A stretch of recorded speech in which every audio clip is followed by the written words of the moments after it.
जो मैं ये ठीक कर लिखे हो और बहुत बड़े रहस्य छुपे हैं। आज बाबा गुरु घासीदास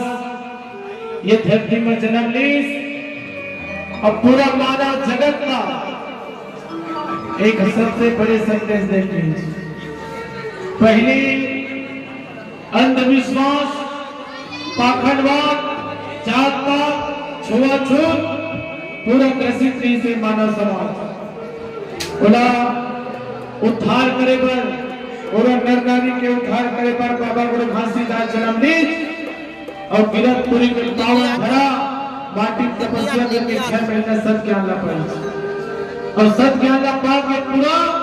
देश दुनिया में लग रही और अगर ज्ञान ला भरे